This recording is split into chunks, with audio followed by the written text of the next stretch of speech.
ছুরি বটি ছাড়া কখনো কি এরকম একটা চা ছেঁকনি দিয়ে মাছ কেটে দেখেছেন?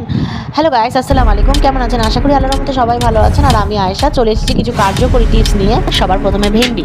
বাজার থেকে আমরা যখন ভেন্ডি আনি, ভেন্ডি কাটার সময় কিন্তু একটা লোদ লোদ ভাব হয়। তাই ভেন্ডিটা কাটার 1 ঘন্টা আগে যদি আমরা ধুয়ে নেই, ধোয়ার পরে বটি না দিয়ে এরকম কাঁচি দিয়ে আমরা গার্ডার দিয়ে বেঁধে তারপরে যদি কাটি, তাহলে কিন্তু ভেন্ডিটা তাড়াতাড়ি কাটাও হবে আর ভেন্ডিতে কিন্তু লোদ ভাবটাও হবে না। তারপরে ভেন্ডি যখন আমরা ভাতের সিদ্ধ দিই, যদি এরকম গার্ডার দিয়ে বেঁধে দিই, তাহলে কিন্তু ভেন্ডিটা ভাতের সাথে মাখামাখি হয়ে যায় না। তো নেক্সট টিপে আটা মাখা। আমাদের বাড়িতে বেশিরভাগই কিন্তু দুধ এরকম লাস্টে অবশিষ্ট অংশ পড়েই থাকে, আর দুধের বাটিটা মাজতে কিন্তু আমাদের খুবই অসুবিধা হয়। তো ওই মাজা থেকে মুক্তি পাওয়ার জন্য এরকম আটা যদি দুধের মধ্যে দিয়ে মাখা হয়, দুটো উপকার হবে। একটা হলো বাসনটা খুব সুন্দরভাবে পরিষ্কার হয়ে যাবে, আর এই দুধ দিয়ে আটা মাখার কারণে রুটিটা খুবই নরম হবে।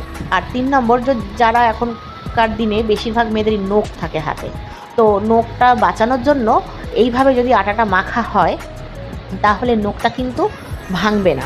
অনেকেই এখন অনেক টাকা দিয়ে নখটা বানিয়ে আনে, মানে যাই বলো তোমরা, আমরা করি না, মানে আমি করি না।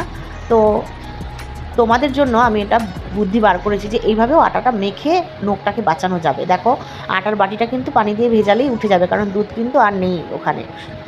এবার আটাটা প্লাস্টিকের মধ্যে ঢুকিয়ে এরকমভাবে খুব ভালো করে একটু ঘুষি টুসি মেরে মাখা গেলে আটাটা নরমও হবে, আর আটাটা হাতেও লাগবে না, নখগুলোও বেঁচে যাবে। দেখো, একটু বুদ্ধি করে যদি করা হয়, একদম নখ ভাঙবে না। হাজার টাকা দিয়ে কিন্তু অনেকেই নখ বানায়, কিন্তু এই আটা মাখতে চায় না, রুটি খেতে চায় না, এই কারণে এই পদ্ধতিটা তোমরা ব্যবহার করতে পারো। তারপরে দেখো, বাটির মধ্যে এই অবশিষ্ট দুধের এটায় একটু বেসন, একটু চালের গুঁড়ো, একটু হলুদ, একটু নুন দিয়ে এই হোম রেমেডি ফেস প্যাকটা বানালে এটা কিন্তু ট্যাং দূর করতে মুখের অনেকটা সাহায্য করে। তোমরা সবসময় আমাকে বলো, দিদি তুমি ভিডিওতে তুমি কিন্তু অনেক সুন্দর তোমার ফেসটা লাগে। তো এইটাই আমি অ্যাপ্লাই করি, তাই তোমাদের সাথেও শেয়ার করলাম। নুন দেওয়ার কারণে এটা 2-3 দিন যদি ফ্রিজে স্টোর করে রাখো, তো এটা কোনো ক্ষতি হবে না। এবার দেখো বন্ধুরা, অনেকেই মাছটা ঝামেলা মনে করো কাটা, তো পয়সা দিয়ে বাজারে কাটিয়ে আনো, কিন্তু আমি না, এরকম ছোট মাছ কখনোই আমি বাজারে কাটি না, এটা আমি নিজেই কাটি। দেখো কিভাবে কাটছি, একটা কাঁচি দিয়ে পাখনাগুলো আমি কেটে নিলাম। এবার আঁশটা ছাড়ানো মনে হয় ঝামেলা, অনেকে না ছাই ব্যবহার করে। এখনকার দিনে তো ছাই কারোর বাড়িতে পাওয়া যায় না, গ্রামে গঞ্জে পাওয়া যায়, কিন্তু আমরা শহরে তো পাবো না। তো এইভাবেও কাটার একটা পদ্ধতি তোমাদের দেখাচ্ছি, কোনো রকম ছুরি বটি ছাড়া। দেখো, এই পুরনো চা ছেঁকনিগুলো আমরা তো ফেলেই দেই, কিন্তু এটা যে কতটা কাজের সেটা আমরা নিজেরাও জানি না। এইভাবে দেখো বন্ধুরা, যদি ওই চা ছেঁকনির উপরে মাছটাকে ঘষি, তো অটোমেটিক দেখো কি সুন্দরভাবে আঁশগুলো উঠে যাচ্ছে বন্ধুরা, মানে আর তাড়াতাড়িও হয়ে যাচ্ছে। কোনো রকম ছাইয়ের প্রয়োজন নেই, কোনো রকম বটি বা ছুরির প্রয়োজন নেই। দেখো বন্ধুরা, আমি কত সুন্দরভাবে আঁচটা কত তাড়াতাড়িভাবে ছুঁড়ে তোমাদেরকে দেখাচ্ছি। এবার পেটটা কেটে মাছটাকে আমি দেখাচ্ছি যে কতটা সুন্দরভাবে পরিষ্কার করেছি আমি। দেখো বন্ধুরা, কিন্তু এইভাবে প্রায় সময় করে থাকি, তোমরা এটা ট্রাই করে দেখতে পারো, খুব ভালো জিনিস। এবার কানের দুল। দেখো বন্ধুরা, আমরা কিন্তু এরকম আর্টিফিশিয়ালি জুয়েলারি সবসময় পরে থাকি, কিন্তু অনেকের কান ফুলে যায়, পেকে যায়, আর আমারও এটা হয়। আমি এরকম আর্টিফিশিয়ালি জুয়েলারি পরতে পারি না, কিন্তু আমি এটা রোজ সব সময় অ্যাপ্লাই করি। একটা রসুনের কোয়া খুব ভালো করে এই কানের গুজির পিছনে খোঁচা মেরে মেরে এর রসটা পুরো ভালো করে লাগিয়ে কানের মধ্যে পড়লে বন্ধুরা কখনও কান পাকবে না বা কোনো চুলকানি হবে না। নেক্সট, লাউ। দেখো বন্ধুরা, এই যে স্বপ্নার দিয়ে যখন আমরা এই লাউ ছাড়াই, তখন কিন্তু অনেক সময় ওই ধারে হাত কেটে যায়। কিন্তু তোমরা কি জানো যে এই ছোট্ট ঢাকনা, মানে এটা কিন্তু ওষুধের ঢাকনা, এই ঢাকনা দিয়ে কিন্তু খুব সুন্দর লাউ ছাড়ানো যায়। স্বপ্নার দিয়ে কাটলে অনেক সময় কিন্তু হাত কাটে আর অনেকটা সবজি বেরিয়ে আসে, কিন্তু দেখো বন্ধুরা, আমি ওই ঢাকনা দিয়ে কাটলাম, স্বপ্নার দিয়ে কতটুকু বেরোলো আর ঢাকনা দিয়ে কতটুকু বেরোলো লাউয়ের ছোলকা তোমরা তো দেখতেই পারলে। এবার দেখো, বটি দিয়ে কুচিয়ে কুচিয়ে লাউ কাটতে অনেক টাইম লেগে যায়।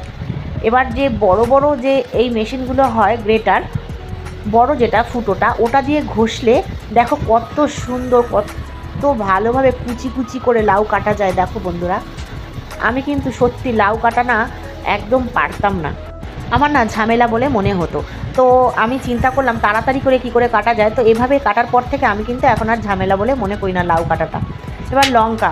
বন্ধুরা, লঙ্কাও কিন্তু অনেক সময় বটি দিয়ে কাটলে হাত জ্বলে, তো আমি লঙ্কাটা সব সময় এরকম একটা কাঁচি ব্যবহার করি, এতে না আমার হাত জ্বলার কোনো চান্সই থাকে না। তো কাঁচিটা সবসময় বন্ধুরা রান্নাঘরে রাখবে। কাঁচি যে কত উপকারী জিনিস, ধনেপাতা কাটা, তারপরে লঙ্কা কাটা, টুকিটাকি অনেক জিনিস কিন্তু আমি কাঁচি দিয়ে কেটে থাকি, মাছ কাটা। তো দেখো বন্ধুরা আমার হাতে কিন্তু একটুও লঙ্কা লাগেনি আর আমার হাতটাও জ্বলছে না। এবার বন্ধুরা নেক্সট আসি পেনের ঢাকনা। এই যে আমরা এই পেনগুলো যখন পেনের কালি শেষ হয়ে যায়, বেশিরভাগ সময় কিন্তু পেনের মুখটা ভেঙে যায় বা ঢাকনা হারিয়ে যায় বা পেন হারিয়ে যায়, এরকম হয়ে গেলে আমরা ফেলে দিই। তো ওগুলো না ফেলে পেনের যখন কালিটা শেষ হয়ে যাবে রিফিলটা ফেলে দিয়ে দেখো একটা সুন্দর জিনিস তোমাদের বানিয়ে দেখি। সুচ কিন্তু আমাদের ঘরে এখানে ওখানে আমরা লাগিয়ে রেখে দিই। তো ওইভাবে না রেখে একটা পুরনো পেনের মধ্যে যদি এভাবে রাখি তাহলে কিন্তু সুচটা সময় মতন আমরা খুঁজেও পাবো আর কেটে যাওয়ারও ভয় থাকবে না, সময় মতন খুঁজেও পাবো। এবার দেখো বন্ধুরা চিপসের প্যাকেট কিংবা ঝুরি ভাজা মুড়ি কখনো কখনো অল্প একটু বেঁচে যায়, ওটা ডিব্বায় ঢুকাই না। তো ওটাকে সিল করে কিভাবে রাখবে দেখো বন্ধুরা, আমি না একটু মোটা করে ওটাকে ফোল্ড করে তারপরে দেখো পেনের ঢাকনা দিয়ে কি সুন্দর আটকে রেখে দিলাম। এটাতে কিন্তু একটুও হাওয়া পাস হবে না বন্ধুরা, এইভাবে তোমরা ট্রাই করতে পারো। এবার লুচি করা আমার কাছে না সবথেকে রান্নাঘরে কষ্টের কাজ যদি হয় রুটি, লুচি আর এই লাউ কাটা, এগুলো কিন্তু একদম আমার কাছে কষ্টের কাজ মনে হয়। তো দেখো আমি লুচি কিন্তু সবসময় এইভাবেই বানিয়ে থাকি, তোমরা কিন্তু এই পদ্ধতিটাও ট্রাই করতে পারো। একসাথে 5-6টা লুচি তাড়াতাড়ি করে বানানো যায়। আমি কিন্তু প্রায় সময় এইভাবেই করি আর একই শেপের সব লুচি হবে, কোনো ব্যাকা ট্যাকা হবে না। এবার যদি তুমি মনে করো রুটি বানাবে এক শেপের, তো একটু মোটা করে কেটে নেবে, মানে লইটা একটু মোটা করে কাটবে, আর লুচি বানালে লইটা একটু পাতলা করে নেবে। এবার তোমাদের কাজটা সহজ হয়ে যাবে। এবার দেখো টাকা, বর্ষাকালে বা এমনি জামা কাপড় কাচার সময় অনেকে ভুল করে পকেট চেক না করেই ভিজিয়ে ফেলে। আমি কিন্তু এটা প্রায় সময় করি আর তোমাদের দাদার পকেট থেকে কিন্তু অনেক ঝাড়তেও পারি। তো এইভাবে শুকিয়ে নিলে তাওয়ার মধ্যে টাকাটা কিন্তু খুব তাড়াতাড়ি শুকিয়ে যাবে। আর পুরনো পেনের ঢাকনা ফেলে না দিয়ে এইভাবে জামা কাপড় শুকোনোর কাজে ইউজ করতে পারো। তো বন্ধুরা ভিডিও দেখে যাবে, একটা লাইক করবে না? ভিডিওটা ভালো লাগলে লাইক কমেন্ট করে আমার পাশে থাকবে, আর নতুন যারা আছে চ্যানেলটাকে সাবস্ক্রাইব করে আমার পাশে থেকো। আল্লাহ হাফিজ।